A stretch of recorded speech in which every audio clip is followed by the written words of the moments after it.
عليكم ورحمة الله.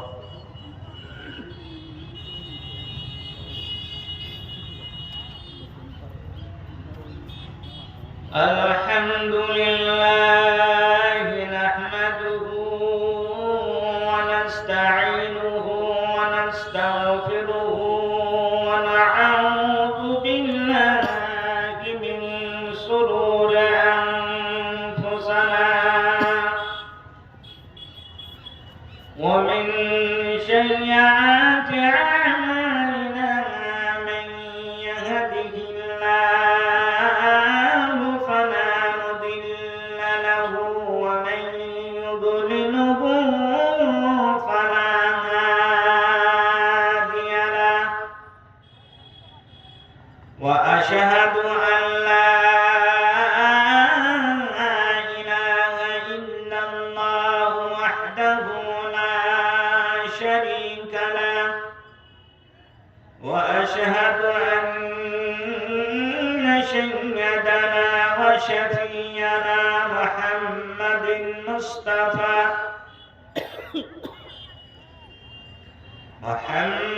المصطفى صلى الله عليه وسلم وشر الأمور عوادلها وكل محدثة بدعة وكل بدعة ضلالة وكل ضلالة في النار. أعوذ بالله من الشيطان الرجيم.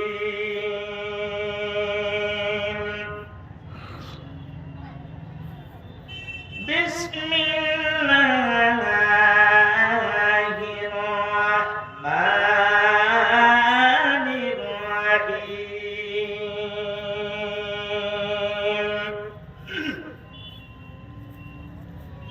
قل إن الموت الذي تفرون منه فإنه ملاقيكم ثم تردون إلى عالم الغيب والشهادة فينبئكم بما كنتم تعملون.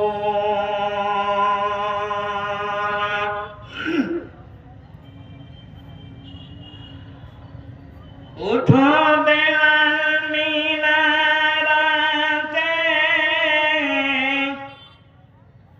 সাহামাই বইয়া যায়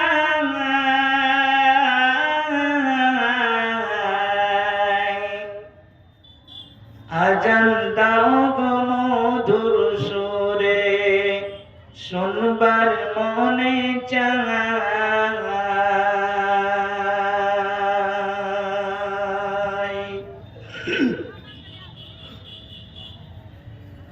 উঠো বেলাল মিনারাতে সাহামাই বইয়া যায় আজান দাও গো মধুর সুরে শুনবার মনে চায়।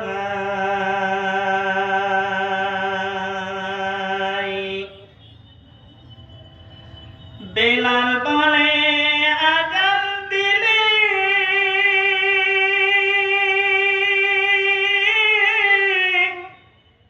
কলেজা মোর যায় চলে।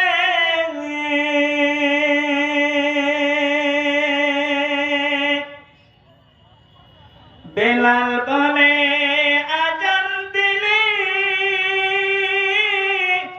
কলেজা মোর যায় চলে।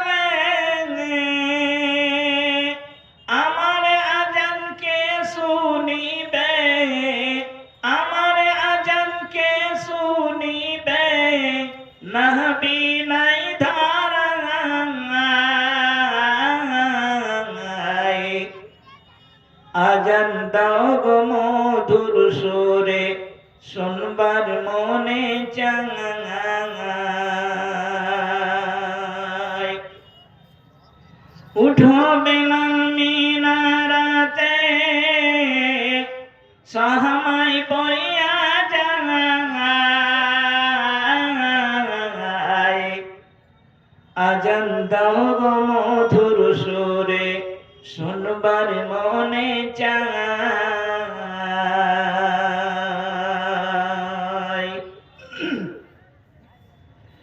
সব লোকেরই কথা মতো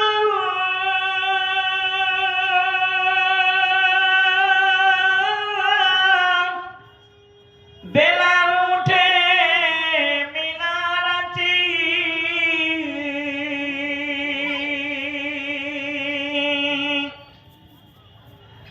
সব লোকেরই কথা মতো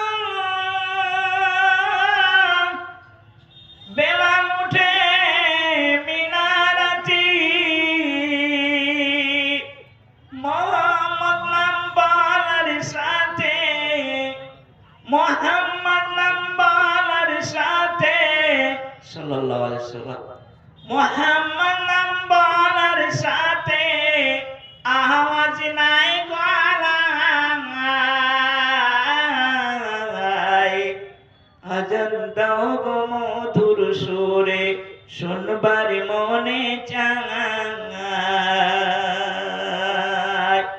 উঠো বেলাল মিনারাতে সাহামাই বইয়া যায় আজান দাও গো মধুর সুরে শুনবার মনে চায় আজান দাও গো মধুর সুরে শুনবার মনে চায় আল্লাহু আকবার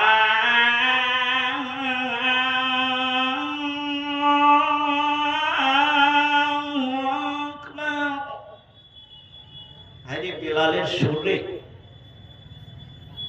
সেই সুর ছিল বেলালের কালো কুৎসিত মানুষ নবী তাকে মর্জেন বানাচ্ছিলেন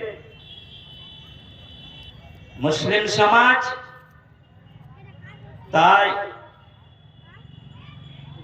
সর্বপ্রথমে ওই মহান আল্লাহ পাকের তারিফ কৃতজ্ঞতা জ্ঞাপন করে যে মহান আল্লাহ পাক আমাদেরকে সর্বের সর্বাবধি উত্তম করে সৃষ্টি করেছেন তিনারে তারিফ তিনার পরে আমার দু জাহানের বাদশা কায়নামদার হযরত মুহাম্মদ মুস্তাফা আহমদ মুজতবা সকলে পড়ুন সাল্লাল্লাহু আলাইহি ওয়াসাল্লাম তিনার উপরে শত শত দরুদ এবং সালাম অবতীর্ণ হোক আল্লাহুম্মা সাল্লি আলা আল্লাহুম্মা বারিক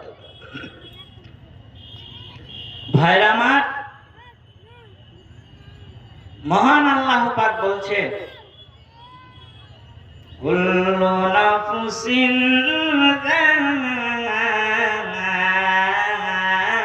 যায়িকাতুল মাউত ওরে পৃথিবীর মানুষ রে যাকে আমি জীব দিয়ে দান করেছি যাকে আমি জীব দিয়েছি যে চলতে পারে যে হাঁটতে পারে যে আম্মা করতে পারে যে কথা বলতে পারে তার একদিন না একদিন তার মৃত্যু হয়ে যাবে মারা যাবে তাই মহান আল্লাহ পাক বলছেন কুল্লু নাফসিন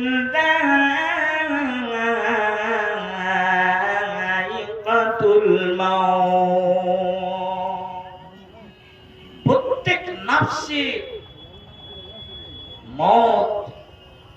মতের মজা চাকতেই হবে মরতেই হবে যা হোক মৃত্যুর স্বাদ চাকতেই হবে তাই আপনাদেরকে আমি বলতে চাই যে মরণের জন্য সঞ্চয় করেন মরণের জন্য কিছু নেকি করেন যেদিন আপনি তারায় তারাই করবেন, যেদিন আপনি নাফসি নাফসি করবেন, সেদিন আপনি বলবেন কি?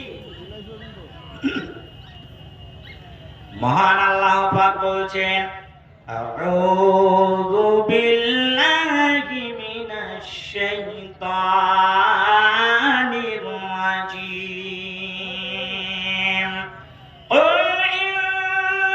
قل إن الموت الذي تفرون منه فإنه ملاقيكم।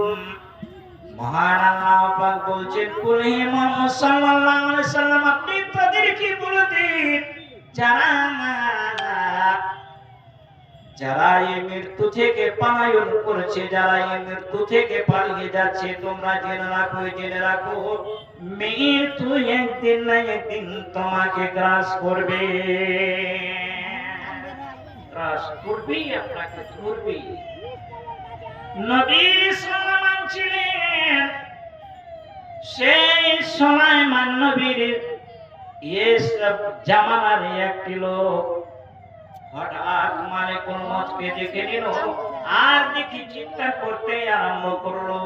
আর চিৎকার যখন আরম্ভ শুরু করে দিল, এই মতো অবস্থায় লোকটিকে দেখে হতভম্ব, লোকটিকে দেখে অজ্ঞান হয়ে পড়ে গেল। লোকটি সঙ্গে সঙ্গে নবী সুলাইমান আলাইহিস সালামের কাছে যে পৌঁছে গেলেন। নবী সুলাইমানের কাছে সালামের কাছে যখন গেলেন, বলছে, এমনই একটা আমি লোক দেখেছি, এমনই একটা আমি লোক দেখি, জীবনে দেখিনি, মনে হচ্ছে যে আমাকে মালিকুল মউত মনে হচ্ছে। সালামের সমস্ত জিনিস দামি ছিল। সেই বাতাসকে বলল যে এই লোকটিকে এই ইন্ডিয়া থেকে একেবারে ইন্দোনেশিয়া তার চাইতে দূরে ফেলা দেওয়া হোক। আর ওই লোকটিকে, ওই বাতাসকে হুকুম করে দেওয়া হলো, আর বাতাস নিয়ে যে ওই লোকটিকে ইন্দোনেশিয়াতে ফেলে দিল। যখন ইন্দোনেশিয়াতে ফেলে দিল, সঙ্গে সঙ্গে ওই এক সেকেন্ডের মধ্যে মালিকুল মউত যে হাজির হয়ে গেল। বলছে লোকটি, আহারে, তোমার জন্য আমি ভয়ে ডরে তোমার কাছ থেকে আমি ওই ইন্ডিয়া থেকে ইন্দোনেশিয়া আসলাম, কিন্তু তুমি আমার পাছা ছাড়ো না। ব্যাপারটা বলছে যে তোমার 1 থেকে 1.5 মিনিট আল্লাহ পাক সময় দিয়েছে, এইটুকু তুমি পালিয়ে এসো ইন্দোনেশিয়াতে। মহান আল্লাহ পাক তোমাকে কোনো মতে ছাড়বে না, ছাড়বে না, ছাড়বে না। তাই আল্লাহ পাক বলছেন, কুল্লু নাফসিন যায়িকাতুল মাউত, প্রত্যেক নাফসে মৃত্যু আছে, মৃত্যুর মজা চাকতি হবে। সুবহানাল্লাহ। তাই আমার নবী বলছেন, মহান আল্লাহ পাক বলছেন, ওয়া ইন্নাকা মাইয়াতুন ওয়া ইন্নাহুম মাইয়াতুন, ইন্নাকা মাইয়াতুন ওয়া ইন্নাহুম মাইয়াতুন। হে নবী, আপনাকে মরতে হবে। বন্ধুরে আমার, হযরত মুসা আলাইহিস সালাম তিনি বসে আছেন, হঠাৎ আজরাইল এসে পৌঁছে গেলেন, মালিকুল মউত এসে পৌঁছে গেলেন। বলছে, আল্লাহ পাক আপনাকে আপনার জান কবজ করতে পাঠাচ্ছে। আজরাইল সঙ্গে সঙ্গে তার পাশে গেল। মালিকুল মউত তার পাশে যখন গেল, জিহি যখন বেশি বসেছে, সঙ্গে সঙ্গে মুসা নবী খুব রাগান্বিত ছিল। এমন রাগান্বিত হয়ে একেবারে মারলো, এক থাপ্পড়ে মালিকুল মউতকে। মালিকুল মউতকে যখন এক থাপ্পড় মারলো, সঙ্গে সঙ্গে একটা চোখ তার কানা হয়ে গেল। সঙ্গে সঙ্গে মালিকুল মউত আল্লাহর কাছে কি অভিযোগ জানানো, আল্লাহ গো, এমন একটা লোকের কাছে আপনি জান কবজ করতে পাঠাচ্ছেন, এমন একটা লোকের কাছে জান কবজ করতে আপনি পাঠাচ্ছেন, সেই লোকটি আমাকে কি করলো, এক থাপ্পড় দিয়ে আমার একটা চোখ কানা করে দিল। মহান আল্লাহ পাক বলছেন, মালিকুল মউত তুমি যাও যাও যাও যাও। তাকে ওই মূসাকে বলবে একটা বলদের পিঠে তুমি হাত রাখবে, আর যতটা তার হাতের নিচে যতটা লোম দাবা যাবে তত হাজার হাজার বছর তুমি বাঁচবে রে মূসা। আল্লাহ পাক বলে দিলেন যে তুমি এই বলদের পিঠে হাত রাখো, যতটি লোম দাবা যাবে তত বছর, তত হাজার হাজার বছর তুমি জীবিত থাকবে। কিন্তু ওই আমার নবীকে বলে দিবে যে তোমাকে একদিন না একদিন মরতে হবে, একদিন না একদিন মরতে হবে। সঙ্গে সঙ্গে নবী মুসা বললেন ভুল হয়ে গেছে, আমার জানটা কবজ করে দে। বন্ধুরে আমার, সঙ্গে সঙ্গে তার জানটা কবজ হয়ে গেল। তাই মহান আল্লাহ পাক বলছেন কুল্লু নাফসিন যায়িকাতুল মাউত, প্রত্যেক নাফসের মৃত্যু লিপিবদ্ধ রেখেছি আমি, যাতে জীব রেখেছি তাকে মৃত্যুর স্বাদ চাকরি। বন্ধুরে আমার, তাই বলছি একটি লোক মৃত্যু পথে পতিত হচ্ছে, जाता हूँ इस दुनिया से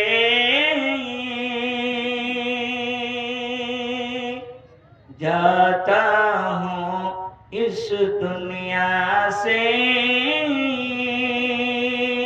मुझको न भुला देना जाता हूँ इस दुनिया से मुझको न भुला देना ऐ काश मेरी बख्शिश के दुआ देना। তাই ভাইরা আমার, বুড়ি বন্ধুরা আমার, আপনাকে বলতে চাই যে আপনি কি করেন এই দুনিয়াতে সংগ্রহ করেন, নচেত আপনি বাঁচতে পারবেন না, বাঁচতে পারবেন না। কাল কিয়ামতের মাঠে ময়দানে হাসরে কবরে আপনি গ্রেফতার হয়ে যাবেন, সেদিন আপনি কোনো মতে বাঁচতে পারবেন না। ভাই আমার, তাই আপনি এই কবরকে স্মরণ করেন, মৃত্যুকে স্মরণ করেন, আপনাকে মরতেই হবে, মরতেই হবে। মহান আল্লাহ পাক বলেছেন কুল ইন্নাল মাউতাল্লাযী তাফিরুনা মিনহু ফাইন্নাহু মুলাকিকুম। বন্ধুরে আমার, হে মুহাম্মদ সাল্লাল্লাহু আলাইহি ওয়াসাল্লাম, আপনি বলে দেন যেই মৃত্যু থেকে আপনি পলায়ন করছেন সেই মৃত্যু আপনাকে একদিন না একদিন গ্রাস করবে, আপনাকে ধরে ফেলবে। তাই আল্লাহ পাক বলছেন আউযু বিল্লাহি মিনাশ শাইতানির রাজীম ওয়া আনফিকু মিম্মা রাযাকনাকুম মিন ক্বাবলি আন ইয়াতি আহাদাকুমুল মাউত।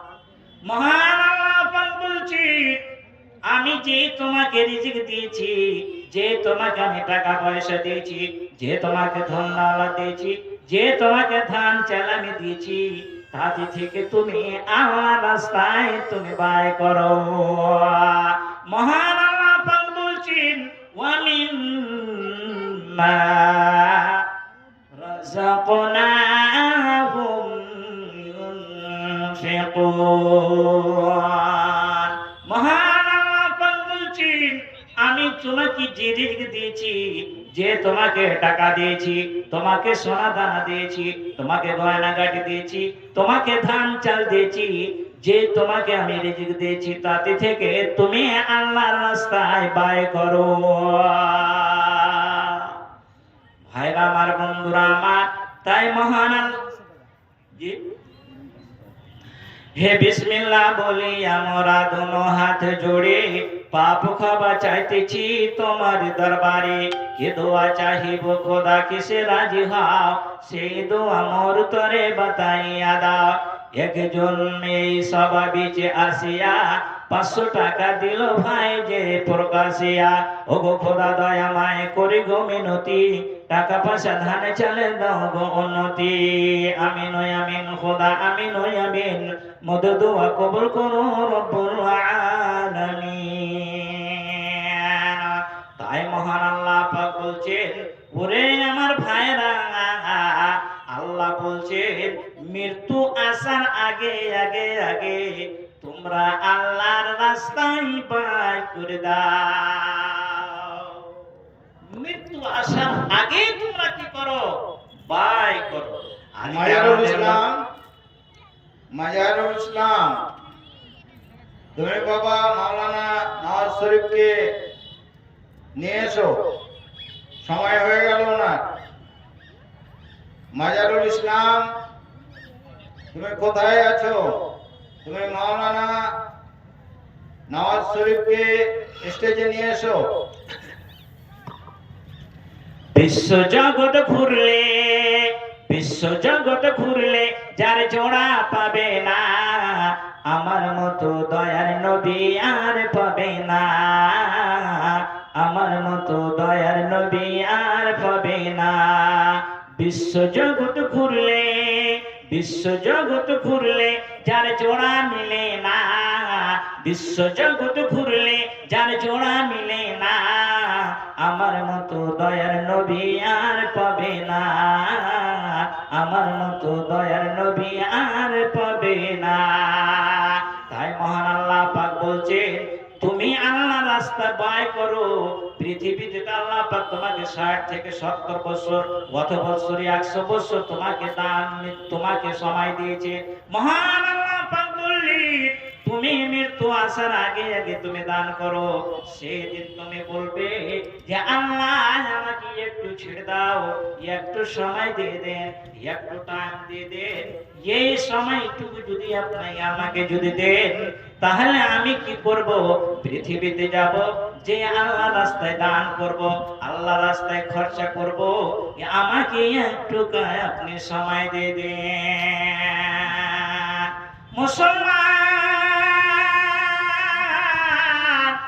ও আমার ভাইরা আমার, সেদিন আপনি কাগজটি মিনতি করবেন, কিন্তু মহান আল্লাহ পাকের ফেরেশতা আজরাইল আপনাকে 1 মিনিটও টাইম দিবে না। ইযা জা আজালুহুম লা ইস্তাখিরুনা সাআতান ওয়া লা ইস্তাগদিবুন। আল্লাহ পাক বলছেন, নির্ধারিত তো আপনার টাইমটা দিয়েছেন মহান আল্লাহ পাক, ওই টাইমের মধ্যে 1 মিনিটও আগে যাবে না, আর 1 মিনিটও পিছু হবে না। ওই টাইমের মধ্যে আপনার জীবনটাকে মহান আল্লাহ পাক ওই যে ওই সময়টুকুতে ওই আজরাইল আপনার জানটাকে কবজ করে নিয়ে চলে যাবে। মা কানবে, সীতানে ছেলে কানবে, বেটা কানবে, মেয়ে কানবে, ভাই বোনেরা কানবে। আহারে বাবা চলে গেল, বাবা চলে গেল। ওই দিন আপনি পস্তাবেন, আপনি দেখবেন আপনার পুরুষ চলে গেল, আপনি সঙ্গে সঙ্গে কানবে, আপনার ছেলে কানবে, আপনার মেয়ে কানবে। সেই দিন লোকটি বলবে, আল্লাহ আমাকে একটু সময় দিয়ে দেন, আমি দুনিয়াতে যাব, ফাসাদদাকা ওয়া আকুম মিনাস সালিহিন। আমি দুনিয়াতে যাব, আর যে আমি কি করব? সাদকা করব, দান খায়রাত করব, আর করে করে আমি কি করব?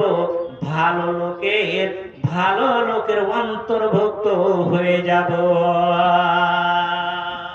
সুবহানাল্লাহ।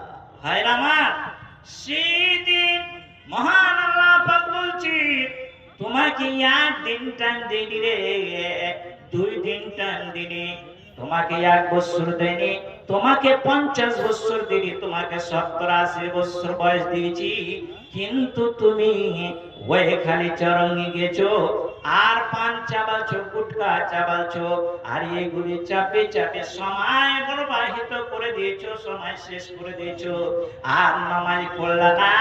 তোমার জন্য ওই মাঠটাতে খবর দেওয়া হবে, আল্লাহ আব্দুর রহমান আজকে ইন্তিকাল করেছে। তোর শয়তান, এই শয়তানকে জোহরের টাইমে ডেকেছে, জোহরের টাইমে ডেকেছে আজান দিয়ে, আসরের টাইমে ডেকেছে, মাগরিবের টাইমে ডেকেছে, ইশারের টাইমে ডেকেছে, ফজরের টাইমে ডেকেছে রে। তবু তোমার ঘুম ভাঙেনি। তুমি ৬০-৭০ বছর সময় পেয়েছো, কিন্তু কোনদিন তুমি মসজিদের ডাকে তুমি সাড়া দাওনি। আর এই টাটকা মুসলমানের জন্য যখন মারা গেল তখন বলবে আলহাজ মাওলানার ছেলে মাস্টার উমুকের ভাই আজকে ইন্তিকাল করেছে। এই টাটকা শয়তানের তখন মাইকে খবর হয়। আপনাকে আমি বলতে চাই, আপনি সজাগ হন, আপনি সাবধান হন, আপনি চরিত্রটাকে পাল্টান। আপনার জন্য জোহরে আজান হয়, আপনার জন্য আসরের আজান হয়, আপনার মাগরিবের আজান হয়, ইশা আজান হয়, আপনার জন্য ফজরের আজান হয়। উঠো, আল্লাহর ইবাদত করো, আল্লাহকে ডাকো। বন্ধু আমার, কিন্তু আজকে আমরা কি আজান হচ্ছে, প্রত্যেক মসজিদে মাইক টানানো হয়েছে, আজান হচ্ছে, কিন্তু এখন পর্যন্ত আমরা সজাগ হলাম না, আমরা মসজিদে যেতে পারলাম না। সেই দিন আপনি ফেরেশতাকে করজোড়ে ধরবেন আর প্রণাম করবেন, একটু টাইম দিয়ে দেন, একটু টাইম চাই, একটু সময় চাই, একটু সময় দিন, 2 মিনিট দেন, 1 মাস দেন, 1 বছর দেন। সেই দিন বলবে তুমি একটা টাটকা শয়তান ছিলে, তুমি একটা বেঈমান ছিলে, তোমাকে আমি একদিনই, তোমাকে এক এক করে 70 বছর, 80 বছর, 100 বছর তোমাকে আমি টাইম দিয়েছিলাম, কিন্তু তুমি চেতন হওনি। আল্লাহ মসজিদে আজান হতো, তুমি মসজিদে কোনোদিন নামাজ পড়তে যাওনি। তখন সেই দিন আপনাকে মহান আল্লাহ পাক বলছেন, এই বেঈমান, তোকে আর টাইম দেওয়া হবে না। যেটুকু টাইম তোকে দিয়েছিলাম সেই টাইমের মধ্যে তুই কোনো কাজ করতে পারিসনি, কোনো আমল করতে পারিসনি, ভালো আমল করতে পারিসনি। তাই মহান আল্লাহ পাক বলছেন, ওয়া মিম্মা রাযাকনাহুম ইউনফিকুন। আল্লাহ পাক বলছেন যে আমি যা রিজিক দিয়েছি তোমাকে, যা তোমাকে টাকা পয়সা দিয়েছি, যা তোমাকে ধন দৌলত দিয়েছি, তা থেকে তুমি ব্যয় করো, তা থেকে তুমি খরচা করো, তাহলে তুমি নাজাত পাবে। আর তুমি যদি নামাজ যদি না পড়ো, সালাত আদায় যদি না করো, তাহলে সমস্ত তোমার বৃথা যাবে, সমস্ত তোমার বেকার যাবে, সমস্ত তোমার বরবাদ হয়ে যাবে। সেই দিন আপনাকে জাহান্নামের ফেরেশতা টেনে আপনাকে জাহান্নামে নিয়ে যাবে। শুকরিয়া, জাযাকাল্লাহ খায়রাল জাযা, হাসানাল জাযা। ভাইরা আমার, তাই মরণকে একটু স্মরণ করে মরতে হবে, আমাদেরকে কবরে যেতে হবে, এতে মাপ পাবেন না। আর সেদিন আপনি মাথা ঠুকে ঠুকে যদি আপনি ঠুকে দেন, সেদিন আপনাকে পরিত্রাণ কেউ দিবে না। যদি আপনার সালাত যদি থাকে, আপনার নামাজ যদি থাকে, সেদিন আপনি বাঁচতে পারবেন, নচিত আপনি বাঁচতে পারবেন না। ওয়ালাইকুম হিসাব। আসসালামু আলাইকুম ওয়া রাহমাতুল্লাহ। আসসালামু আলাইকুম। এবার আপনাদের সামনে আমাদের মাদ্রাসার শিক্ষক হাফেজ ও কারি মাওলানা নওয়াজ শরীফ বক্তব্য রাখবেন। এনাকে আমি বক্তব্য দেওয়ার জন্য অনুরোধ করছি। এবার পূর্ববর্তী বক্তা আপনাদেরকে যে জিনিসটা স্মরণ করিয়ে দিল, সেটা হচ্ছে মরণ। মৃত্যু আমাদের সকলেরই হবে, মৃত্যুর পর আল্লাহর নিকটে যেতে হবে এবং সেখানে গিয়ে যদি অন্যান্য যদি কাজ করেও থাকি, তবে সালাত যদি অর্থাৎ নামাজ যদি না পড়ে থাকি, তাহলে কিন্তু অসুবিধা হবে। আল্লাহ পাকের নবী হাদিস শরীফে বলেছেন যে সর্বপ্রথম কিয়ামতের দিন নামাজের কথা, নামাজের বিষয়ে মানুষকে জানা হবে। যদি সে নামাজের বিষয়ে আল্লাহর নিকটে পরিত্রাণ পেয়ে যায়, তাহলে অন্যান্য বিষয়গুলোতে আল্লাহ পাক তাকে পরিত্রাণ দিয়ে দিতে পারেন বা দিয়ে দিবেন। আর যদি নামাজের বিষয়ে ধরা পড়ে যাওয়া যায়, আল্লাহর কাছে পরিত্রাণ না পাওয়া যায়, তাহলে অন্যান্য বিষয়েও পরিত্রাণ পাওয়া যাবে না। তাহলে এখানে নামাজের গুরুত্ব, সালাতের গুরুত্ব, বিশাল গুরুত্ব। আমাদের সকলকেই নামাজ পড়তে হবে। কালাম পাকের মধ্যে আল্লাহ পাক অন্যান্য বিষয়ে যে আমাদেরকে নির্দেশ দিয়েছেন, তার থেকে অধিক বিষয়ে এই নামাজ সম্বন্ধে আমাদেরকে তালকিন করেছে আল্লাহ পাক।